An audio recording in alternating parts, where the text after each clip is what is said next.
السلام علیکم گائز، آپ دیکھ رہے ہیں کڈس ٹی وی۔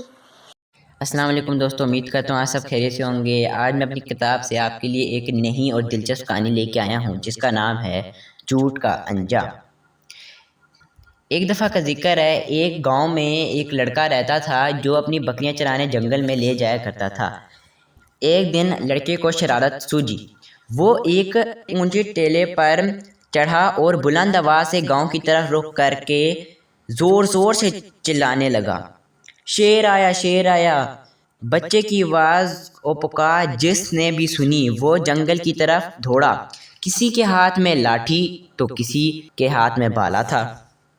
یہ لوگ جب جنگل میں پہنچے تو لڑکا انہیں دیکھ کر ہنسنے لگا۔ لوگوں نے پوچھا، شیر کہاں گیا؟ لڑکے نے کہا، میں تو مذاق کر رہا تھا۔ اس کی اس حرکت پر سب کو بہت دکھ ہوا اور سب لوگ واپس چلے گئے۔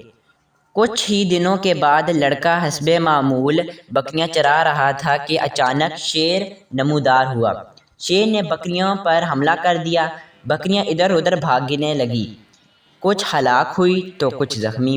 شیر نے بکریوں کو چیر پھاڑ ڈالا۔ اب لڑکے نے پھر گاؤں کی طرف رخ کر کے شور مچانا شروع کر دیا، مگر گاؤں والوں نے اس کی چیخ و پکار پر کوئی توجہ نہ دی۔ اسی اثناء میں شیر نے جست لگائی اور لڑکے کو موت کی نیند سلا دیا۔ لڑکا اپنی ہی جھوٹ کی وجہ سے جان گنوا بیٹھا۔ نتیجہ، جھوٹ کا انجام برا ہوتا ہے۔ جھوٹ باعث تباہی ہے۔ امید کرتا ہوں آج کی ویڈیو آپ کو بہت پسند آئی ہوگی۔ لائک اور کامنٹ کر کے بتائیں کہ آپ کو میری ویڈیو کیسی لگی ہوگی، اور سبسکرائب کرنا نہ بھولیے گا۔ تب تک کے لیے اللہ حافظ۔